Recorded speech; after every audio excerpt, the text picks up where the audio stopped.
call this meeting of the Carrollton-Farmers Branch ISD Board of Trustees back to order at 9:46. And we will move on to agenda item 3, board operations. Agenda item 3A is audience for guests. We do have 3 audience for guests requests. They are all about a specific item on the agenda. May I ask if everybody would like to wait until after we've heard the presentation and had discussion? If you would like to wait until after that to speak on this topic, it's item 3F, which is the discussion of board policy FNAB local and FNAB legal. Is that okay? Anybody that wants to speak now, stand up or wave your hand or something. Are they still here? Yes. You want to speak now? Oh, no, I was saying yes, we're waiting. Okay, good. Good deal. Sharon. You got it. Mike. Yeah, okay, sorry. Yeah, just realized, sorry. Okay, agenda item 3B is consent agenda. The consent agenda is a mechanism that the board uses to approve a number of relatively routine items in a single voice vote, or in a single vote. These items have been previously provided to the board, and the board has had an opportunity to review these and to ask questions and get any feedback that is needed. Agenda item B1, 3B1, election of personnel. 3B2, review TASB Update 89 legal policies and add, revise, or delete local policies as recommended by the TASB Policy Service and District Administrative Staff, second reading. 3B3, consider approval of changes to the following board policy, EIC local, first reading. 3B4, consider out-of-state travel request for R.L. Turner English Independent Study Group to travel to Europe, March 8th through the 16th, 2012. 3B5, consider out-of-state travel request for Newman Smith student Daisuke Dennis Takata and sponsor Carl Jones to travel to the Intel International Science and Engineering Fair in Los Angeles, California, May the 8th, 2011. 3B6, consider out-of-state travel request for Newman Smith High School DECA to attend the DECA International Career and Development Competition in Orlando, Florida, April 29th to May 4th, 2011. 3B7, consider the financial report for February 2011. 3B8, consider all matters related to the annual tax increment finance payment to the City of Farmers Branch Tax Increment Finance District Number 1, City of Farmers Branch Tax Increment Finance District Number 2, and the City of Irving Tax Increment Finance District Number 1. 3B9, consider approval of the amended election order and notice for the May 14th, 2011 Board of Trustee election. 3B10, consider CSP number 11-03-2110, Long Concession Building. 3B11, consider approval of the purchase of language arts materials. 3B12, consider approval of writing instruction materials. 3B13, consider acceptance of the purchasing report for the period March 3rd to April 7th, 2011. 3B14, consider approval of school lunch prices for the 2011-2012 school year. 3B15, consider exercising the extension option of RFP 09-04-271-2, voluntary cancer and specified disease plan, and specific disease plan. 3B16, consider exercising the extension option of RFP 09-03-0910 for employee benefits consultant. 3B17, consider exercising the extension option of RFP 09-03-0412 for contracted therapy services. 3B18, consider exercising the extension option of RFP 10-04-0122 for library periodicals.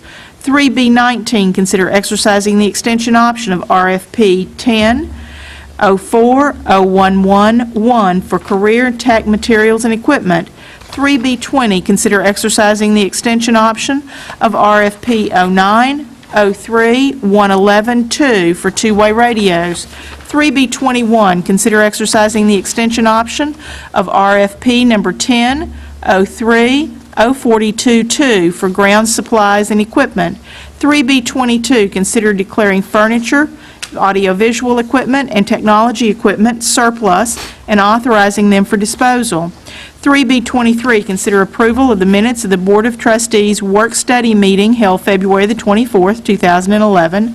3B24, consider approval of the minutes of the Board of Trustees work-study meeting held March 3rd, 2011.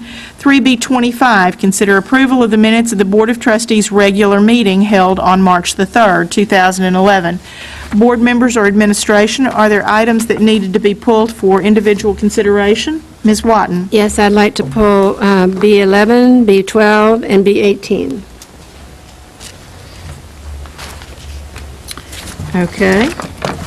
Any others, board members? 11, 12, 14. All right, in that case, is there a motion? Mr. Shore, Move that we approve the consent agenda as amended? as amended. Excluding 11, 12, and 14. Consent agenda as amended, removing items 11, 12, and 18. Is there a second? Ms. Watton? Second by Ms. Watton. All those in favor?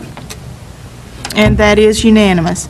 Agenda item 3B11, Ms. Watton, consider approval of the purchase of language arts materials. 11 and 12 are both in the category of language arts materials.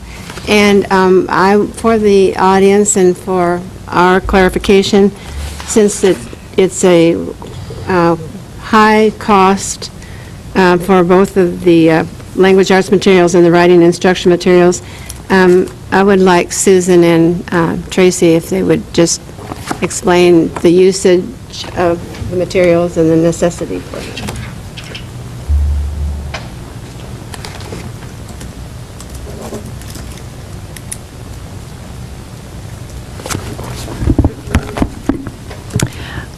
The request is for two different sets of materials.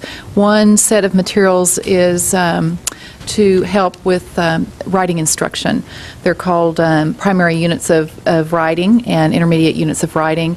And we currently have those materials on campuses, but every teacher doesn't have a set of the materials. We are revising COL so that we are preparing our students for a STAR test that's more rigorous, and our instruction has to reflect that. And so with the revisions to COL, teachers are going to need some support, and the writing materials are going to be specifically included in our COL. They've been used as supplementary materials up to this point, but will be a big chunk of the writing instruction at primary and at intermediate levels. The toolkit lessons that are referred to are also materials that are currently in buildings, but again, not every teacher has those materials. They are used for reading and writing instruction in nonfiction text. They're a beautiful set of research-based lessons for pre-K, not pre-K, kindergarten all the way through 5th grade. And again, we'd like every teacher to have a set of those materials in their hands so that they'll be able to deliver the instruction more easily. Thank you. So actually, the reason I questioned it was because I wanted to make certain, and I do trust both Susan and Tracy, that it will be monitored, that every teacher will be using it, and that they will be following the COL. And so the bottom line is that every teacher will now have materials in their hands, and that it will coordinate with the revised COL, right? Yeah, yes, absolutely, So- right. So the cost of it will be used wisely. Right. Yes. Thank you. Thank you. Ms. Watton, is there a motion on Yes. those two items? All right. I move that we accept B11 and B12 as stated. I'd like to second that motion. Motion by Ms. Watton, second by Mr. Fleming. All those in favor? And that is unanimous. Item 3B18, consider exercising the extension option of RFP 10-04-012-2 for library periodicals. Ms. Watton? Since we're looking at ways to reduce costs, I have a problem spending $38,000 for periodicals in libraries when we're looking for areas that we really need to be eliminating. That's my concern. Yeah, this is an extension of the contract that we did in the past for library estimated spending of $36,000, and this is for the periodicals that we have in the libraries, all the campus libraries, Periodicals. for Magazines. things, for paper-based materials for those students who do not have technology. Most of our resources in the library are electronic, but there are just some that still need to be paper-based, and that's what this contract is about. Well, I agree. I agree that it's going more into the technology area, but $36,000 for magazines seems to be inappropriate as far as I'm concerned, because I know even from my teaching days that most of them just sat in the library and were not used. Now, if the usage is high and we are seeing the students using them, I could agree with it, but I'm just wondering what the usage. I don't By have the students. that data in front of me for when these periodicals are checked out. I do know, and we heard earlier this evening, that in many of the libraries there's actually waiting lists to get some of these periodicals to take home for the students. And but I do not have in front of me how many magazines are checked out or read by the students. But they are being used, and I trust our librarians. I know they keep a tight watch on what's being used and what's not being used in our libraries as well. Well, do they use them for educational purposes, though? I mean, are they used as resources, and They are used. are as the teachers using them? Are they using them but not just rating them? That's kind of the question. I think she's in some type of curriculum or... Yeah, I may not be able to answer that. I mean, they're using them for research. They're using them as reading material. They're library periodicals. Yeah, and if I can just add to Dr. Burney's comment, I think the thing that, and Ms. Watton brings up a good point, that as resources get fewer and fewer, we're going to ask ourselves, can we afford to spend this on these particular things? So, our principals and our teachers and librarians are going to have to kind of look at what's going to give them that most return. So, I think they're very aware of the financial crisis facing us, and they're going to be scrutinizing those costs very closely in the future to really decide which is going to give them the best return on that money. So, But the future is here. it is, but this came through the librarians, through their campus budgets, et cetera. So at this point, with what the money they have, they felt like they wanted to at least get the contract going to spend if necessary. And I will assure you, Ms. Watson. This is a price agreement. It's Absolutely. not an actual order. That's correct. Right, with an estimated $36,000 for all the Maximum. libraries. And- But if you didn't have that, then you wouldn't be able to buy it Right. at that cost. Is this for high school campuses and middle schools? Yeah, all of our campuses, Oh, correct. campuses. K through. And, I'm the technology person. We're pushing electronic resources as much as we can, but it's just, we're not there for our students having access. All our students do not yet have access at home, and these are still very important periodicals to have in our libraries, in the opinion of our libraries and librarians. But we certainly, and Dr. Burning, I think, hears the message here. He'll get with Ms. Nita Bitts, our library coordinator, and really scrutinize what we're spending our money on. And she's the resource, she's the expert in working with our campuses as well to determine, what are the needs and what are we willing to spend based on what we have. I mean, if they don't spend it, I mean, that's left back in their budget, right? That's correct. That's correct. Other But we're questions? approving them to spend it. It's an extension of the contract to purchase those, yes, Right, If they choose. if they feel that they need that. right. And we will. I hear what you're saying, and we will keep a... I mean, if they What- choose on what's to. Is being there an used. approval process?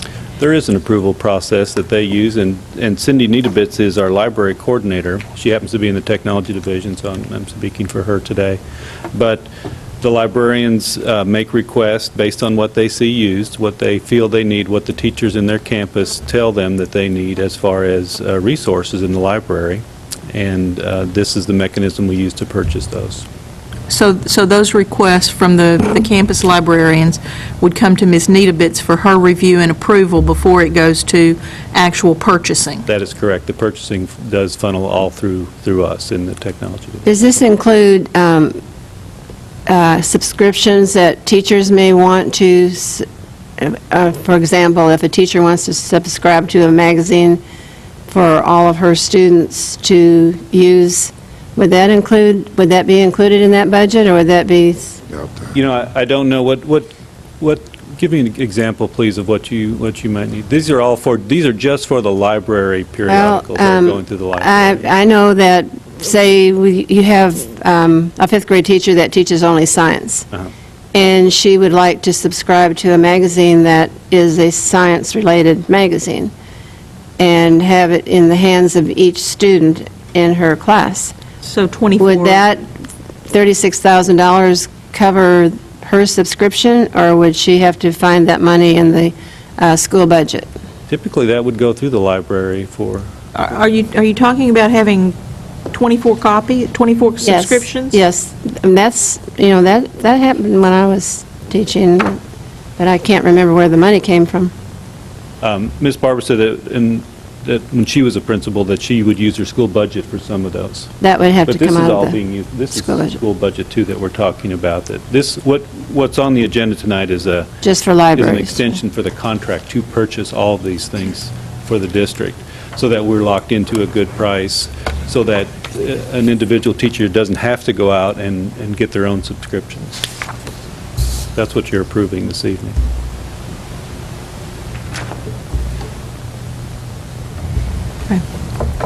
Mr. Shore? Sure.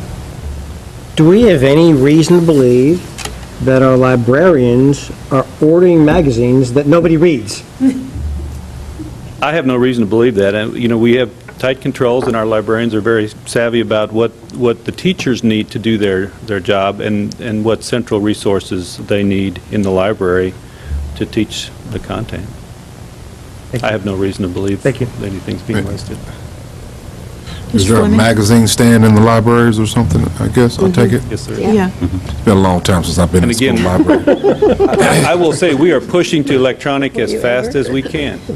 But even electronic is expensive, but we are pushing to electronic as fast as we can, just for the obvious benefits. But we're still not there, and there's still a need for paper-based periodicals in the library, in my opinion.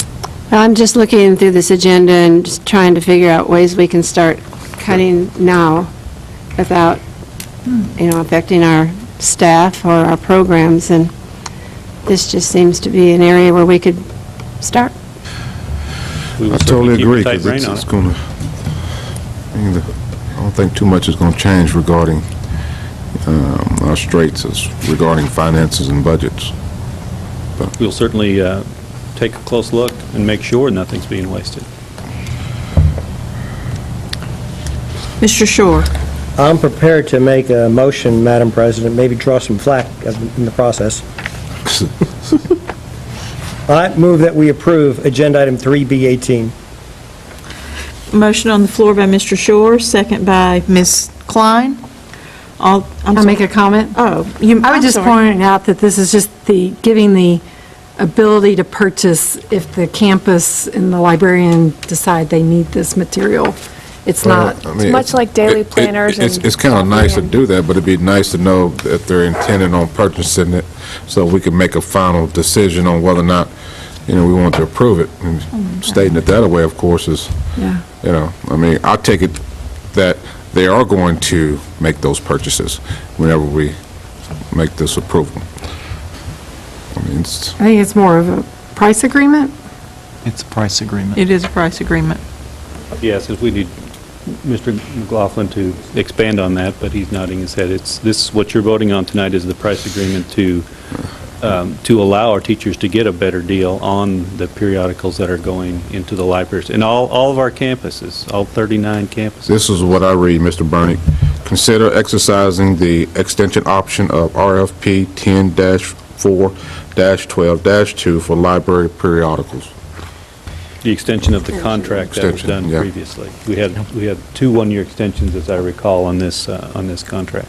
I guess my comment on this would be, I hope that, I've brought up the coffee and the planners before, that they are extensions of the contracts, but that with knowing that in 1 year, we're going to be cutting, I hope that since we haven't set that money, or we haven't spent that money yet, I hope that everybody just takes a look at, if we approve it tonight, that you take a look at, is it worth a teacher? In the end, because that's what it's going to come down to. Is it worth somebody in the face-to-face with a student? Amen to that. If I may, I'll respond to, assuming that these magazines are being read, and that's what I'm predicating my making motion, then I would advocate that acquiring these magazines is worth more than one teacher. It's worth multiple teachers, because the kids are, whether they're using them or not, if they're merely reading them, then they're benefiting by reading them. And I suggest, like I said a few moments ago, I move that we approve it. So that's, that would be the quantification, I guess, trying to... Yeah, if somebody's reading a magazine, if it's in our libraries, it's probably healthy, it's probably constructive, it's probably productive.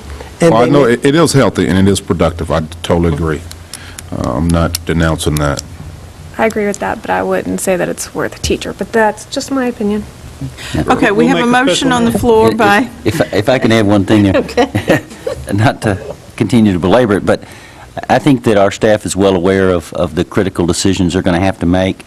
And just as you've all pointed out, you're having the kind of dialogue we expect them to have, and that is what's going to be the best use to spend our money to leverage it against high student achievement.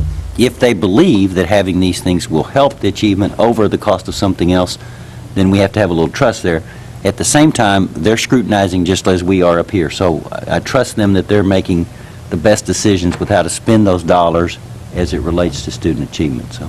If I might add, the real control point, it's happening. I mean, your discussion here is absolutely what's happening in multiple locations. I mean, Dr. Burns dedicates at least an hour every Tuesday morning for us to literally picking out sometimes relatively small amounts, but we're struggling with where can we cut back. But your real control point is really, as we're talking about in the next year's budget, what do we want to direct our campus budgets to do? Do we really want to restrict their access to cash? Because that's really what we're talking about here.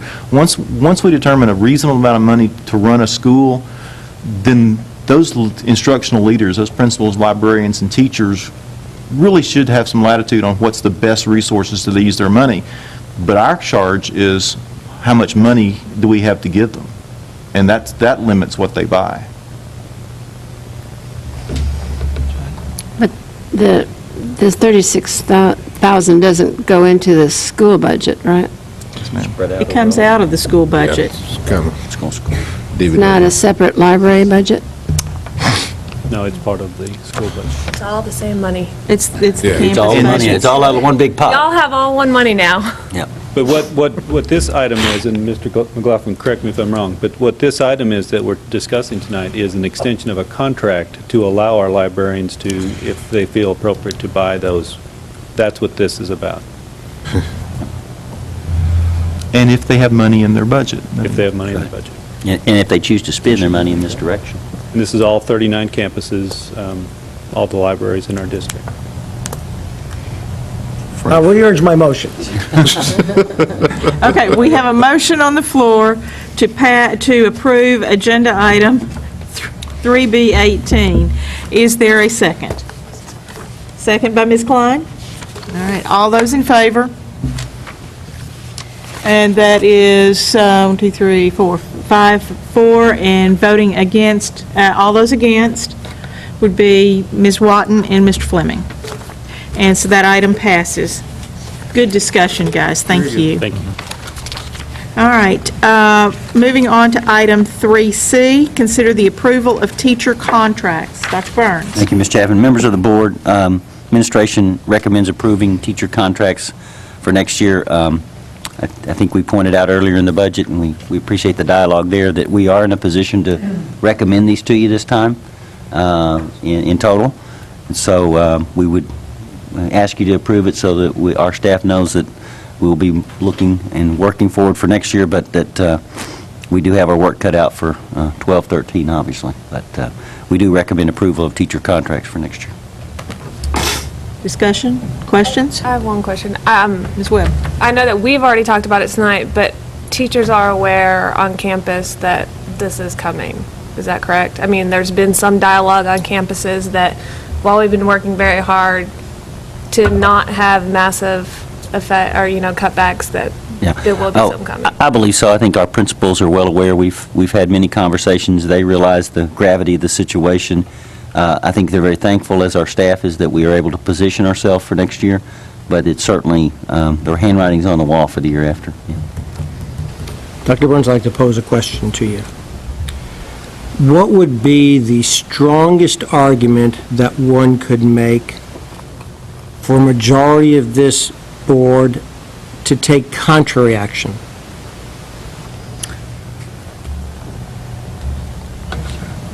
I guess if you were looking at it from that particular lens, it would be to give the board more time if they wanted to institute a mandatory RIF policy for the 11-12 budget. How do you think that would sit with staff? Not very well. And would you be concerned about the morale and... Absolutely, absolutely. Because they realize, and they've been a part of these 3-year reductions. I mean, we're a team, so we talked to them 3 years ago about the budget crisis. We talked to them about the future. They've made sacrifices. They're doing more with less. And so we put ourselves in a position to give them this cushion. It would be unfair of them to say, we know we have the cushion, but we're not going to give it to you. We're not going to extend your contract. So I think it would be very detrimental to morale. Okay, and one more question. And isn't the majority of the staff the people who have done what needed to be done to have the academic performance going up, the gap between the various groups narrowed, and yet we're real far to the left on the cost of education? Absolutely. You are point on, Mr. Shore. Okay. Those people are responsible.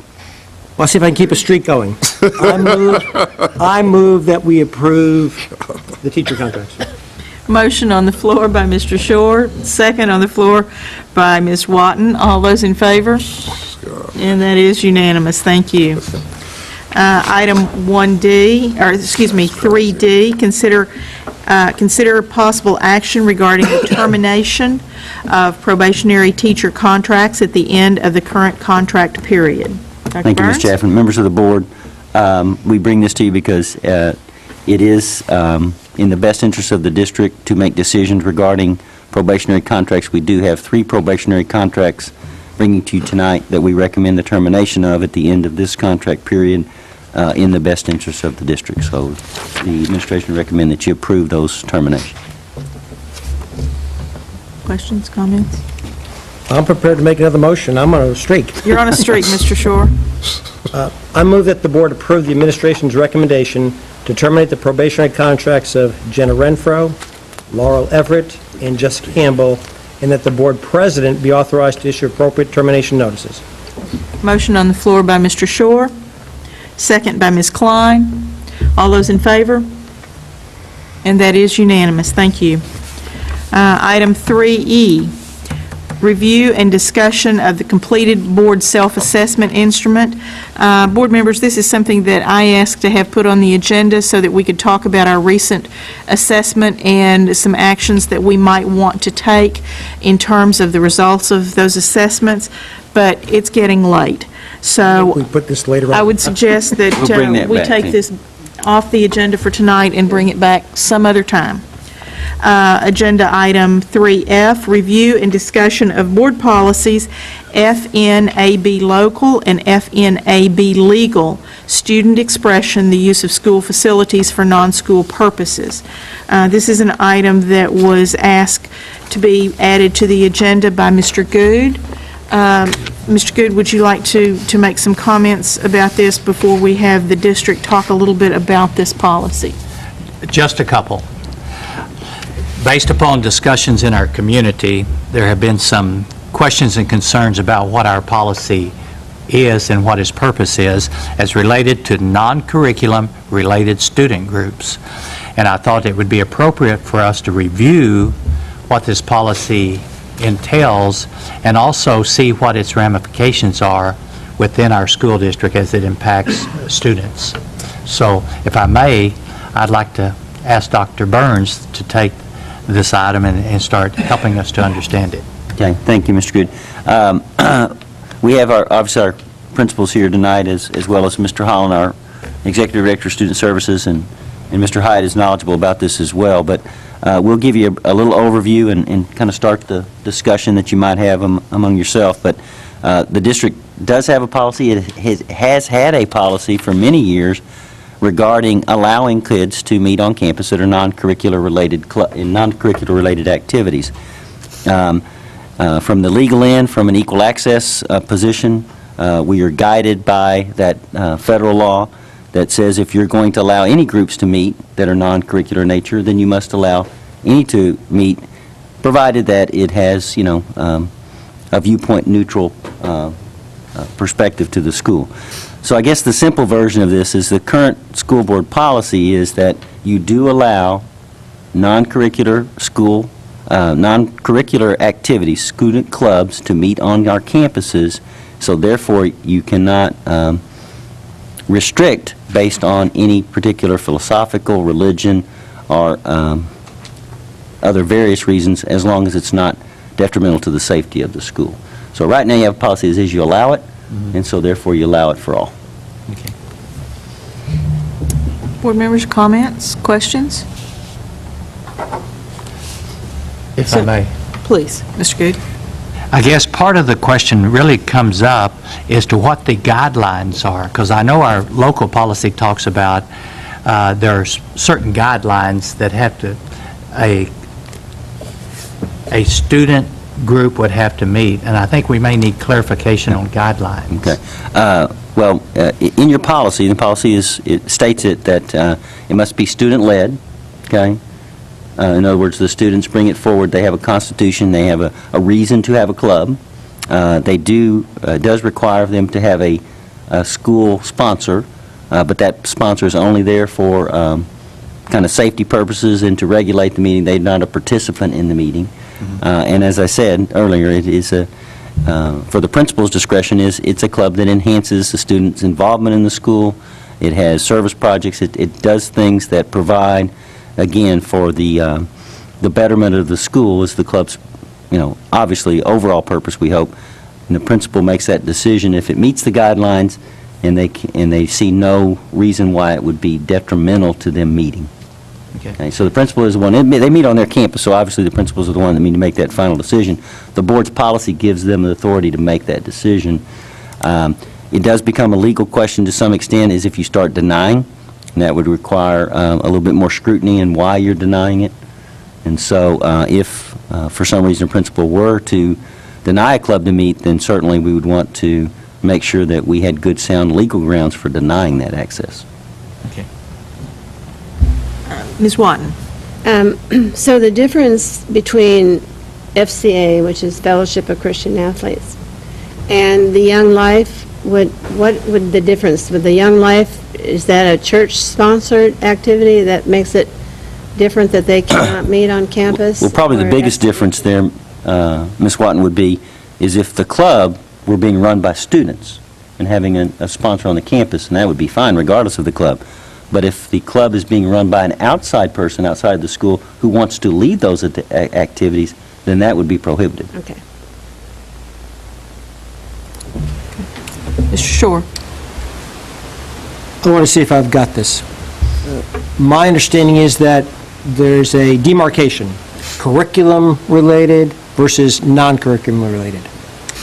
And if we have a policy that allows for non-curriculum-related clubs to meet, then it's essentially come one, come all. Now, having said that, it is also my understanding that what I just said isn't really accurate. In other words, the principal maintains the authority to proscribe a non-curriculum-related club if it falls within three sorts of categories. And I'm going to paraphrase it because I don't think it's this, but if one presents a clear and present danger to the safety of students, the principal is within the principal's authority to not allow that club to meet. And there are two other categories that basically is if it's going to create danger to students, that by having a policy that allows non-curriculum related clubs to meet, that does not mean that there are no guidelines at all in place. You are correct, Mr. Shore. The principal has the discretion, based on the information they have before them, to make that decision. Again, the denial of that may cause us to have to scrutinize it further under legal consultation, but they certainly have the discretion to deny it initially. So if we have a policy that allows non-curriculum related clubs to meet, then we don't have a filtering system. Okay. How many kids do we have in non-curriculum related clubs? That's a great question. I asked Mr. Hyatt to pull together some of that demographic information for you. So, Well, you actually have in your packet, I think, some information that talks about our total number of student involvements, and it lists them by the club itself. I don't think we actually separated them out by co-curricular versus non-curricular.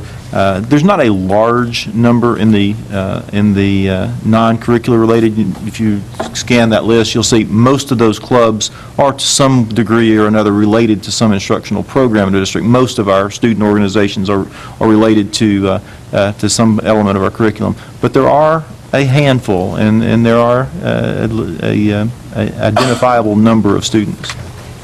Dr. Burns, I'm not looking for names. Do you get complaints from any of your principals, geez, I wish I didn't have to let this club meet? no, sir. No, sir. No, sir.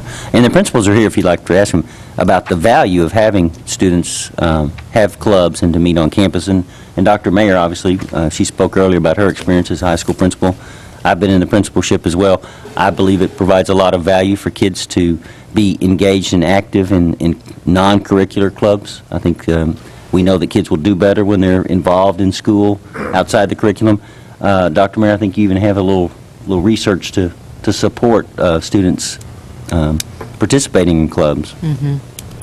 From the Journal of Research and Development in Education, fall 1996, volume 30.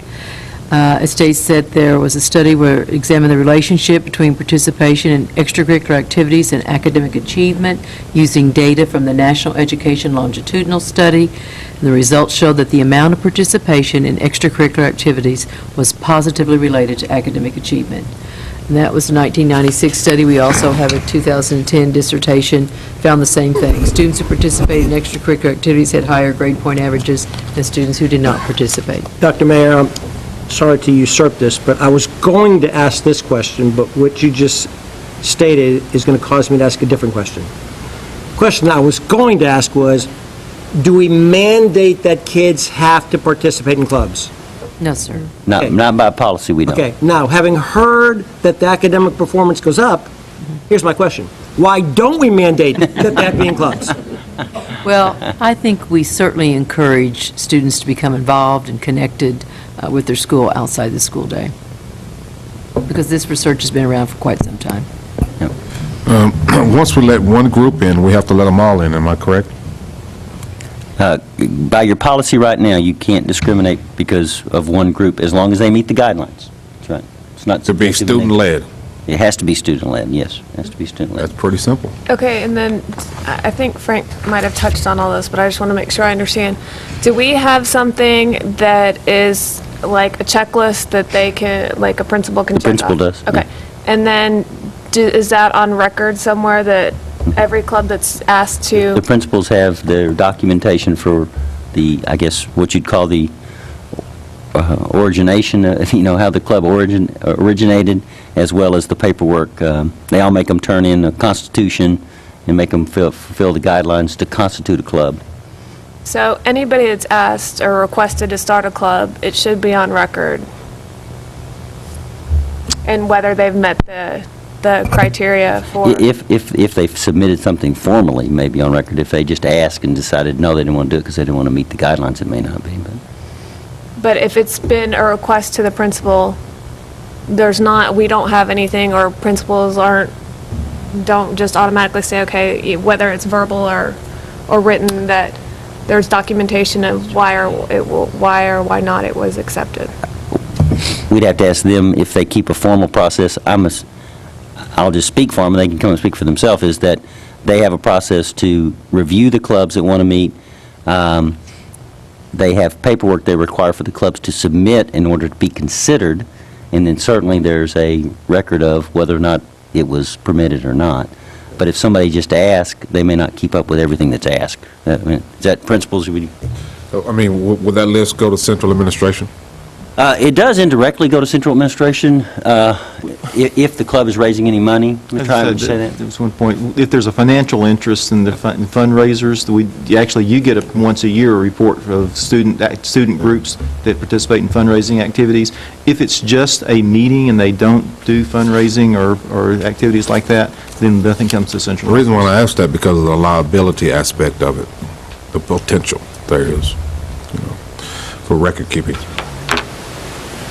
And for also just keeping up stats on who's submitting and what's what, regarding what type of club. I mean, we just need to keep that just to kind of see what's going on. And I do. Mr. Holland's office. Mr. Holland, you have most of that through your office, right? I'm sorry, Dr. Bird. Regarding somewhat of a clearinghouse or a record keeping of clubs and organizations that are on campus? Yeah, they all Come find a microphone. That's what you get for sitting in the back. All our clubs submit paperwork if they have a financial interest, and we review all of that paperwork. If there's questions that we need clarified, to know how they're going to raise the money, if anything, like if they have a fundraiser that causes us to pause and say they're going to throw baseballs at a teacher instead of pies, we might ask them if they want to go through with that or something like that. But it's usually pretty routine and straightforward. For the board's reference tonight, if necessary, if you want to discuss the policy itself from the legal end as well as your local implementation, we do have it listed in closed session for you to have consultation with the district's attorney if you choose, but that's available to you. All right. Any further questions or comments? I have one more comment. I know there was a question asked about a particular club, and we have not denied any clubs meeting at our campuses. I did speak to one sponsor and invited them to meet on campus, and they said they preferred to meet off campus because they wanted it to be adult-led. And I said, well, if you decide you want to have a student group led by a student on campus, you're more than welcome. The principal's already confirmed a spot for you. So what is the role of an adult sponsor for a club? Maintain order. Okay. Maintain order. So other than that, they're to do nothing? Well, they can disseminate information about trips and that sort of thing. They can also collect information that has to do, if they're going on a trip, like a parent release form and those sorts of things that you would not expect a underage student to do that involve some sort of legal issue. But as far as them, especially like an FCA, where it has a religious message, then it has to be student-led. And the Supreme Court's been real clear on that. Yep. Got some speakers, I think. Yeah, I do. Okay, we do have 3 items for audience for guest for this item. When I call your name, if you would please come to the podium and state your name and address for the record, and we would ask that you limit your comments to 3 minutes, and Ms. Klein is going to be using a timer. Brenda Gregg.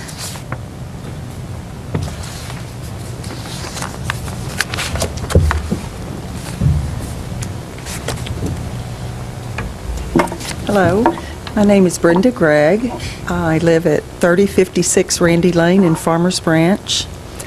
I'm a grandmother. I have 5 grandchildren in the school district presently.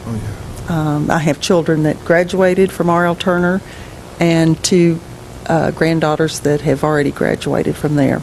So I have a vested interest in this school district, as all of you do. And this has been very interesting. I appreciate your time and the work that you do and that our teachers do. But what had concerned me, and I'm sure all of you, when you heard my name, knew who I am because I sent you all an email. And I don't know that I should read that again because I guess you are the decision makers on this. But I feel very strongly that every child should feel safe, that discrimination and tolerance, that kids need to learn tolerance of others and understanding so that, I can't even talk, I'm so nervous, bullying and discrimination do not go on. And I understand people's feelings are different on these things, but in particular, I had seen some Facebook postings that really bothered me, and it was about R.L. Turner and a meeting of a gay-straight alliance. And there were lots of concerns, which I do understand. However, as I sent to you guys, I did check, and Dr. Jack Weinberg, president of the American Psychiatric Association, said in a public statement on October 6, 1977, that fears of catching homosexuality or being recruited at school or elsewhere are utterly without scientific foundation. And he goes on to explain these things, and I won't read all of that, but he ends with talking about, since he or she cannot consciously decide who to be attracted to, being told that attractions to the same sex are wrong or evil can easily be painful because he or she can't prevent those feelings. They just happen. Over time, that guilt, fear, and anger can build to create depression to the point of suicide. And we've all heard so many of those type stories. And I know as parents and educators, we care about all children, and we want them all to feel safe and secure. And I guess that's my concern. Because although my grandchildren have been raised, I think, in tolerant, loving homes, I've heard them say, I heard from my daughter about 2 brothers saying things that were just terribly ugly, using a word. Wrap it up. And okay, I will wind up, but Thank you. I want them to learn that that's not acceptable. They're learning it from home. I'd like them to hear it from school. Thank you. Thank you. Thank you. Amy Boone. Can I speak last? I don't know if my comments are going to be necessary. Okay. Arafel Bruce.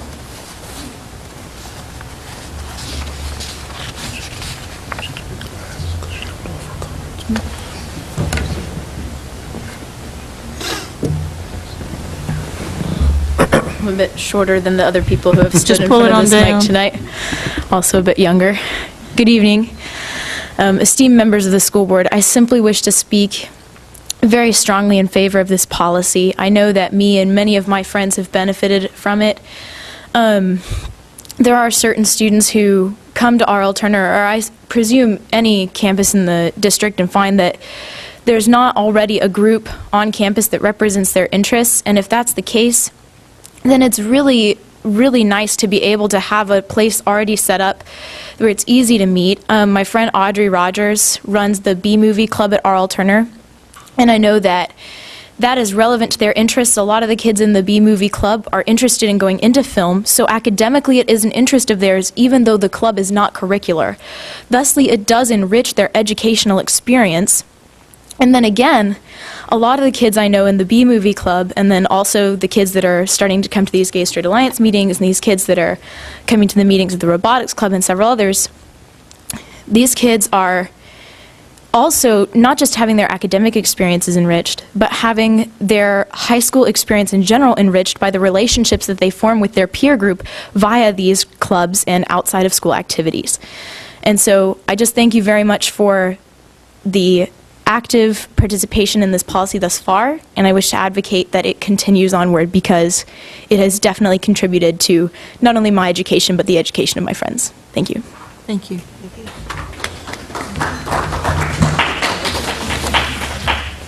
Amy Boone?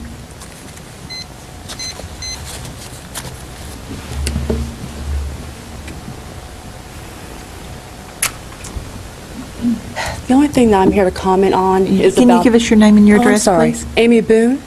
And what else did you need? Your address. 2956 Valley View Lane, Farmers Branch, obviously. The only thing I'm here to comment on is that I actually attended, and it's specific to the GSA meeting at Turner, was that I attended that meeting to support my daughter, and that it was student-led. The Constitution was read. It was, and that's what I'm here to say specific about that. It was student-led, and throughout the whole meeting, it was only the students that ran and contributed to the meeting. So, thank you.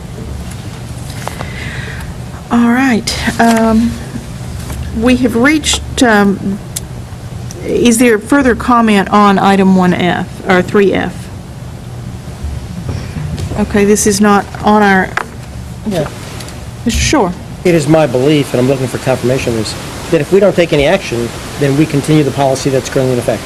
This is only a discussion item. It is not listed for action, and Unless and until we take action, the current policy remains in effect. that is correct. Yes, sir. That is correct. Item 4 is comments from board members regarding posted agenda items. Are there any further comments regarding any of these agenda items?